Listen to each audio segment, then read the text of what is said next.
Chapter 18. The Siblings Conference. Raikkonen looked around the meeting room and wondered why he was there. He was in the largest room in the administrative building, and with him were Gyokuin's children.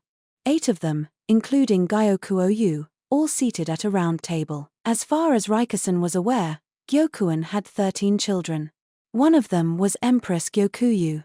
Gyokuin's second daughter, Raikkonen had heard, had accompanied him to the royal capital as his aide. That left 11 children in the western capital, which meant 3 of them weren't here.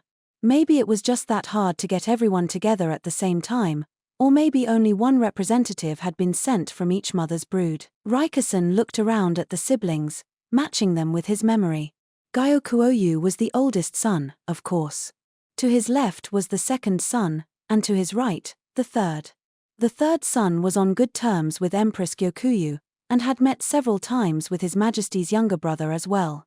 Both of them sometimes came to the administrative building. Gyokuin's eldest daughter sat next to the second son, and the third daughter sat next to the third son. It was the custom in the western capital for the most respected person to sit farthest away from the entrance, but at the same time, the eldest daughter was older than the second son. So they weren't going strictly by age here, but discriminating by gender. The fourth son and daughter as well as the fifth daughter were missing. There were also 3 faces that Raikkonen didn't recognize. He presumed they were the only siblings he hadn't yet accounted for, the 5th, 6th, and 7th sons. Assuming they were seated in order, that would make the man sitting directly across from Gyokuoyu the 7th son. Behind each of the seated siblings was another chair, in which sat an aide or attendant. Behind Gyokuoyu alone there were 2 chairs. His confidant was in one of them, and, for some reason, Raikkonen was in the other. Raikkonen couldn't have felt more out of place, but Gyokuoyu had summoned him to this conference, so there was nothing he could do but go. By all rights, Raikkonen should have been in the plaza, observing the ritual. "So, elder brother? What, pray tell, have you summoned us here for today?" asked the eldest daughter, a woman somewhere in her 40s with a hawk-like nose. "As I've already explained, I wish to discuss the future of the western capital, no, of Isei province itself." Gyokuoyu spread his hands wide. His large, solid frame made his eldest sister look that much more delicate and willowy. The people at the table might all have been siblings, but with each of them having a different mother, they all looked very distinct from each other. "I can't go along with what you're suggesting, eldest brother," the third son said in a firm voice. His sun-baked skin and hair marked him out as a man of the sea. Raikkonen remembered that this son was in charge of the ports, and that he could be even more influential than the second son. Gyokuoyu would have to be careful with him. "Oh no, Dahai? Whatever happened to listening to your older brother?" Gyokuoyu sniffed. He wasn't dealing with a child, though, but with a man in his mid-30s. "I understand what you're trying to say. You're referring to what you already told me, yes?" Dahai asked with a glance at Raikkonen. "Don't worry. Everyone in this room is free to hear about it," Gyokuoyu said. His way of indicating that Raikkonen was on his side, perhaps. Or maybe that he didn't care if the story got back to the imperial younger brother. Dahai looked straight at Gyokuoyu. "You want to attack Shao? Our father would never stand by and let you do such a thing. You may be acting governor, brother, but this is going too far." "I agree with Dahai," said the second brother, a heavy-set, tanned man. He was in charge of land transport, Raikkonen recalled. "The profits you envision from this war seem hazy compared to the costs of waging it. I'm a merchant. I recoil from the idea of sending my laborers to the battlefield, and if we should lose this war, imagine the debt we'd be in." Several of the other siblings voiced their agreement with the second son's assessment. Gyokuoyu, however, appeared calm. My. Did you all have a little conference of your own before you came to confront me? I seem to remember you being more open to my suggestion before." "I do not agree." "Nor I," said the eldest and third daughters. The third daughter had a striking face and an ample body. She looked substantially younger than her 30-odd years. When the older sisters spoke up, the younger men, from the 5th son on down, looked around uneasily. The eldest sister ignored their discomfort, continuing, "Where am I supposed to sell my carpets if we start a war? I finally managed to make major inroads into Shao." Then the third sister spoke up. And I won't be able to make my grape wine anymore. Since I assume you'll get your conscripts from among the farmers? You can't take my wine growers, I'll tell you that. We've finally gotten to where people think our wine tastes better than the imported stuff. More and more people in the royal capital are buying it. Neither of them were happy. Although they were women, they had real parts to play here. They were full-blooded merchants, true daughters of Gyokuan, and it seemed to set the men back on their heels. Harsh words, my younger sisters. Harsh words, Gyokuoyu said with a grim smile. Harsh.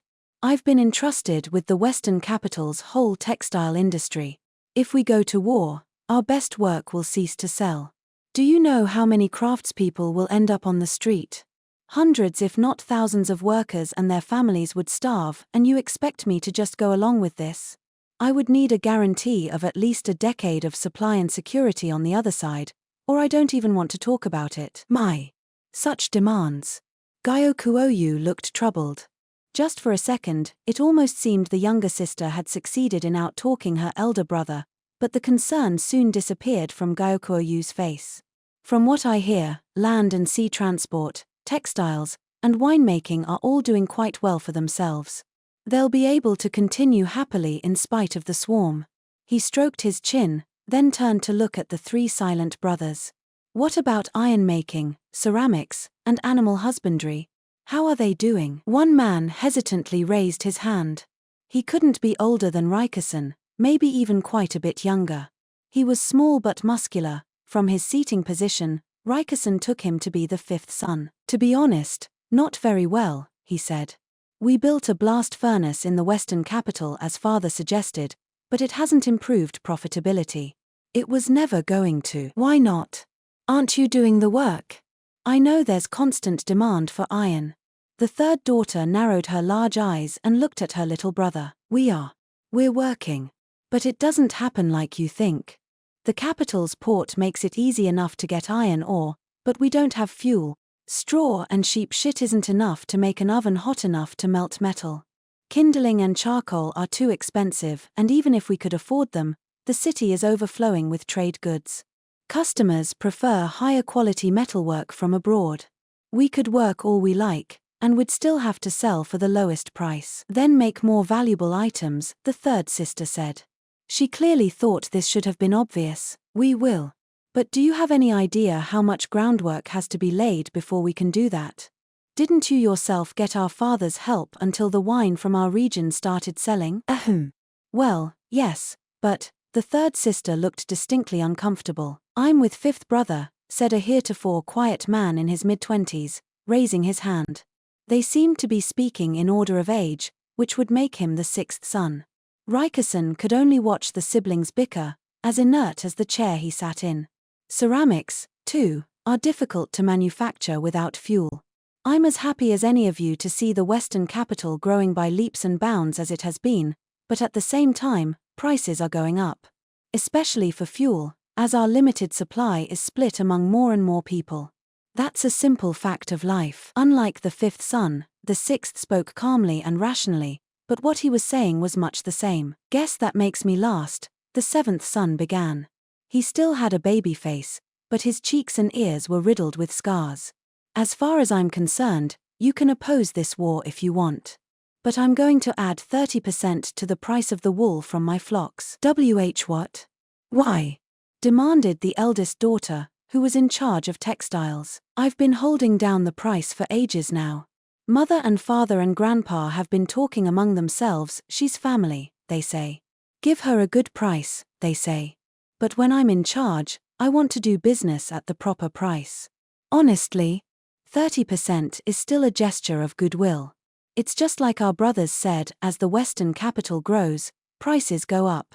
So why shouldn't the price of wool to make your textiles go up too? The fifth and sixth sons nodded in agreement with the seventh. 30% at a stroke? That's absurd, the eldest daughter replied. The price would normally increase in smaller step, and while that price is creeping up, the rest of us are going to die, the seventh son exclaimed, staring daggers at his eldest sister. Thanks to the insect swarm, my livestock have run away and my tents are in tatters. I would be willing to buy food, but no one will even sell to me. Do you know what that's like? I've already had to sell a tenth of the livestock I had left. I know I can't get a fair price now for what I've already sold you.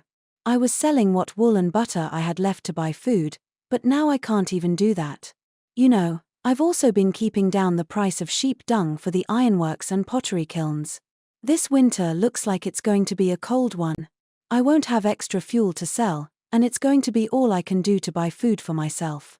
Go ahead and whine about how I should cut family members a deal. It won't help. Because there'll be no one to give you a discount if I'm dead. The seventh son, Rikusen saw, was the youngest, but also the most combative of the siblings. The eldest daughter was scowling. The seventh son seemed to have more he wanted to say. He looked Gyokuou. Eldest brother. This being the case, I ask you, this year, to open the supplies. The supplies, Gyokuou repeated. You know what I mean. I assume it's safe to be explicit here. The seventh son's gaze swept those around the table. Just for a second, Rikusen felt the young man meet his eyes. If I raise the price of wool and have coal to rely on, we might just survive. Somehow, Rikusen only just managed to maintain his air of cool detachment at the seventh son's words. He was surprised to realize his heart was pounding, but he succeeded, he hoped, in looking genially perplexed. Why, what's that? His expression seemed to say, the burning stone? Yes, I need it too, said the sixth son. And me. Give some to me, said the fifth. Coal, the burning stone. As the name implied, it was a rock that would burn when you set fire to it. It wasn't mined in the central regions, there was scant use for it there, so it wasn't seen as valuable, but the same was not true of Isei province. Coal was often burned here to help stay warm in a cold year. It was essential. By now, Rikusen had a firm grasp on relations between the siblings. The older ones, whose businesses were successful, sought stability and didn't want war. But the younger ones had been forced to the brink by the insect swarm and could find themselves collapsing at any moment. That was where Gyokuou found his opening. In the long view, the benefits are numerous. If we capture Shao, we take its mine as well, Gyokuou said. Moving coal via the ports will be easy, as will transporting goods into the interior. Our iron and ceramic works will grow, and no one will have to freeze to death ever again. He spoke clearly, fluently. The speech was well rehearsed. Dahai rose from his seat. You've done all your planning from behind a desk, brother. Worse, you can't possibly know this will work. What makes you think Shao will fall so easily? How can you be sure they have a mine from which we can get coal? Shao is a neutral country. If Li attacks them unprovoked, other nations will not stand quietly by. You would anger father, and worse, you would anger the emperor.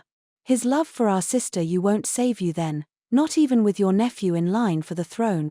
The Yi were destroyed, you think they won't destroy us? Rikusen's heart started pounding again. The destruction of the Yi clan was unavoidable, Gyokuou said sadly, setting off murmuring among the brothers and sisters. Rikusen took a deep breath. Calm down, he ordered himself. He looked around and saw that the siblings each had one of two expressions on their faces.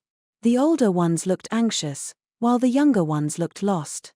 He realized that the youngest of them, everyone from the fifth son on down, had never learned the details of what had happened 17 years before. The Yi clan attracted the attention of the Empress Regnant, Gyokuou said. If they had been left to their own devices, the whole western capital might have been obliterated. Rotten fruit can spoil the box it's stored in, so that both must be thrown away. It was unavoidable. He refrained from saying why they had drawn the Empress's attention. It was the second son who sighed deeply, rising from his own chair to put himself between Gyokuou and Dahai. Both of you, calm down, he said. Calm yourself, Dahai. I can see at least that our brother is trying to come up with some way to help the western capital flourish. We're all on edge because of the swarm. What will we do if you, who stand above them, chafe and fret as well? But second brother, don't misunderstand. I oppose brother Gyokuou's suggestion, as you do. The fuel question is a crucial one, but not one that can be rushed. Right now, I believe we should be focusing on recovering from the disaster that has befallen us. Yes, it will be painful, but didn't father teach us siblings to help each other? And you, eldest brother, can you not wait a little while, until the heir apparent has grown older. At that, Gyokuoyu began to laugh. Heh heh. Ha ha ha. How many years would you have me wait, little brother? What certainty do we even have that my nephew will safely ascend the throne? Almost immediately, the smile returned to Gyokuoyu's face. It's nothing. So long as you realize. The other siblings looked at him afresh. Until a moment ago, Rikusen would have said they were exchanging their opinions freely and without restraint, but when he saw how they reacted to Gyokuoyu's shouting, he sensed a yawning gulf between them. Gyokuen had 13 children, but only 2 of them carried Gyoku in their names, Gyokuoyu and Empress Gyokuyu. The father of 13 children he might have been, but Gyokuen had only ever had one successor, Gyokuoyu. As the one guaranteed to inherit, that made his might among his siblings absolute. His younger brothers and sisters could push back against Gyokuoyu only so far as he allowed them to. His outburst had reminded them of this fact. It had shown them that they held this discussion at Gyokuoyu's pleasure alone.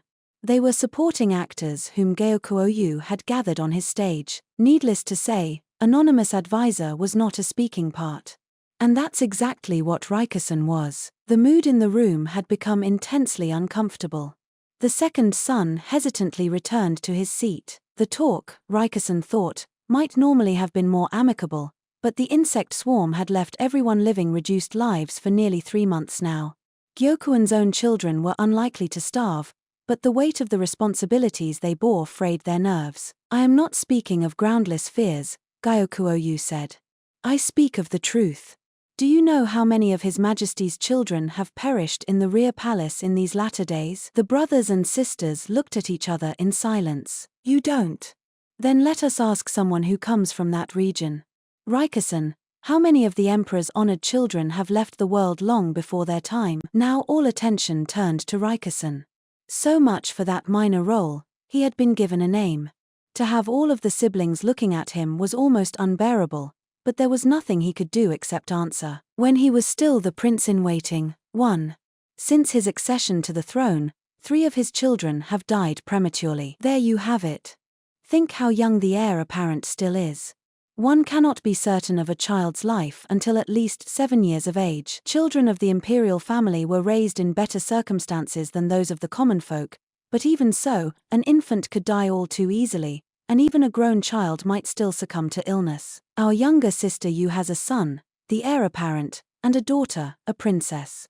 But another of the royal consorts has a son nearly the same age as the heir apparent as well. Yu's child may stand next in line for the throne, but can we be sure he will stay there? By invoking this other woman, Gyokuoyu raised the prospect not only of death by illness, but of assassination. Do you mean to imply that consort Lihua would make an attempt on the life of the heir apparent? Dahai asked. Gyokuoyu shook his head. Ha ha ha. Is there not someone far more terrible than consort Lihua? He thrust a hand toward the window, toward the plaza where a state ceremony was presently being conducted. Eldest brother, what are you saying? The second brother slammed his fist on the table and jumped from his chair. Elder brother Gyokuoyu, I cannot countenance that utterance, said the eldest sister. She and the third sister both shook their heads. The other siblings likewise looked uneasy, each turning to their attendants. Rikusen hadn't been paying much attention to them, he had his hands full trying to watch all the siblings, but they, too, were obviously shaken by Gyokuoyu's words. Why not? Surely it's clear why none of the royal offspring seem to survive. His Majesty loves his own brother, the Moon Prince, more than he does the children born in the rear palace. That set the table buzzing. That can't be. Wait, could it? Someone asked. The Moon Prince, someone else said. Some were shocked, but to others, it seemed to make sense. Rikusen, for his part, wasn't sure how to react. The Moon Prince had spent years avoiding the public eye on the pretext of being weakened with illness. There were no other members of the royal bloodline, and there had always been rumors that the current emperor doted upon his younger brother. They were both children of the same mother, after all. The Moon Prince was kept from public duties on account of His Majesty's overprotectiveness, some said. When the younger brother had at last appeared, though, it turned out that he was as beautiful and as gossamer as a celestial nymph, and that he was also a hale young man as skilled in the military arts as the administrative. But what rocked the people who saw him was more than the revelation that the emperor's younger brother was not a man to be dismissed. It was because, under the name Jinshi, this man had spent years running the rear palace, pretending to be a eunuch. What was more shocking still was when he chose to make his public appearance, on the occasion of the crushing of the Shi clan. Ever since his days as a eunuch, the Moon Prince's beauty had attracted much attention, not just from women but from men as well. The revelation of Jinshi's true identity had caused much consternation among the actual eunuchs of the rear palace. Rikusen had seen it himself.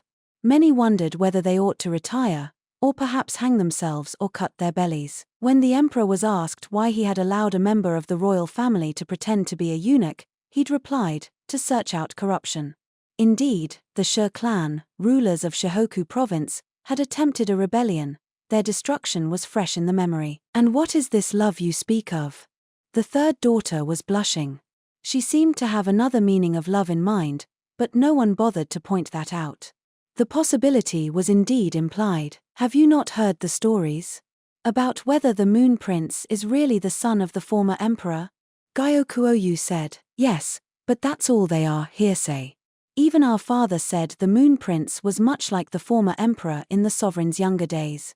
"Then who do you propose was the father?" the second son asked, exasperated by the entire topic. Gyokuoyu's expression never faltered.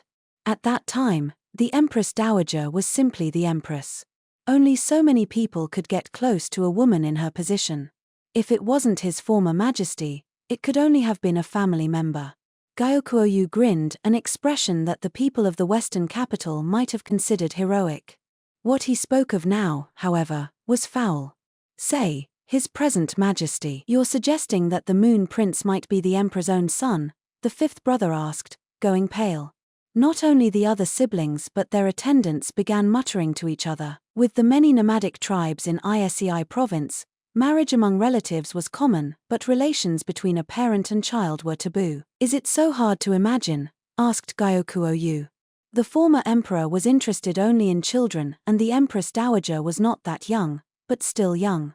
Closer in age to our current sovereign than the former one, I dare say. Consanguinity has never stopped the imperial family before. There are records of past members having children with nieces or half-sisters. This is beyond absurd. "What you're suggesting is absolutely unthinkable," Dahai shouted.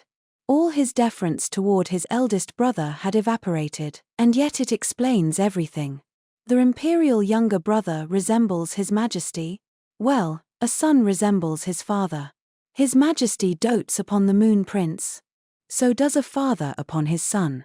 Finally, no children were raised in the rear palace for many years, to allow his eldest son to be certain to inherit the throne. The eldest sister marched up to Gyokuoyu, pressing closer and closer to him. "You mean to say that His Majesty never intended for any of his other children to survive to adulthood? That the other infants were murdered, and the crown prince will be too? With what proof? What proof do you have?" Her lady-in-waiting, somewhat reluctantly, held her mistress back. "She's right. On what grounds can you say this?" the third daughter demanded. "If it ever came out that you were making such accusations based on nothing but speculation, we would be lucky to meet the fate of the Yi or even the Shi clan." "You want proof? Then let me tell you a story." Gyokuoyu, unbothered by the hubbub that had broken out around him, slowly uncrossed and recrossed his legs. When the imperial younger brother was born, almost all of the ladies-in-waiting who had attended the Empress until that time were released from service. One of them was married off to a man in Isei province, and her husband happened to be an acquaintance of mine. Tragically, her husband died, after which she came to me with a request. She said she had something very important to say about the imperial younger brother. Gyokuoyu couldn't have looked more pleased with himself. Is this true?" the eldest sister asked, slowly backing away. "Oh, it's true. It was last year. Just after His Majesty's younger brother had been in the western capital, as it happens." Dahai gave Gyokuoyu a doubtful look. "This is the first I've heard of it. This is the first I've spoken of it. It seemed very strange that she would come to me with her story, but I thought the least I could do was hear her out. Yet almost immediately after that, this former lady-in-waiting died, run over by a carriage in a terrible accident." He spread his hands mournfully.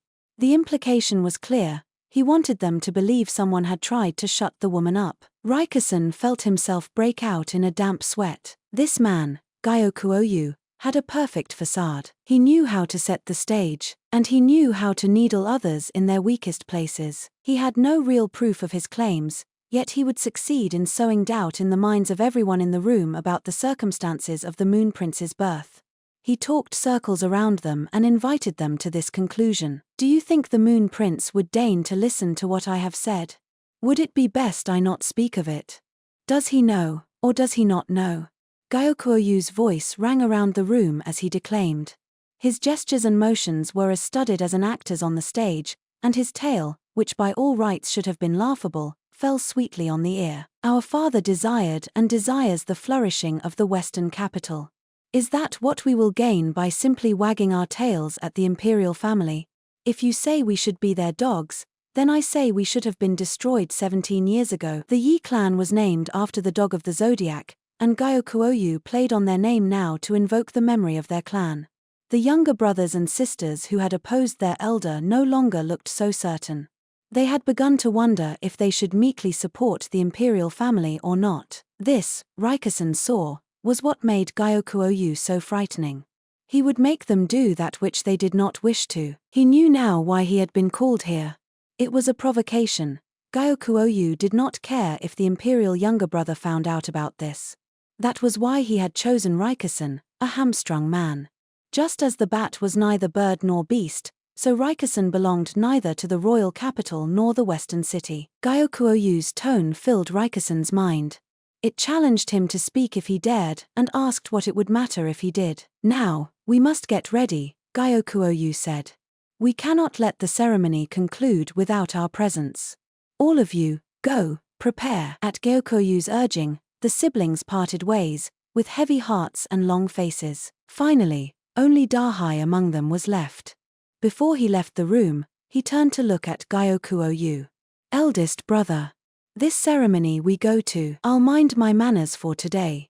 I know your hearts are not yet settled. Raikkonen wasn't sure whether he found that reassuring. He stayed in his chair, stock still, staring at the ground.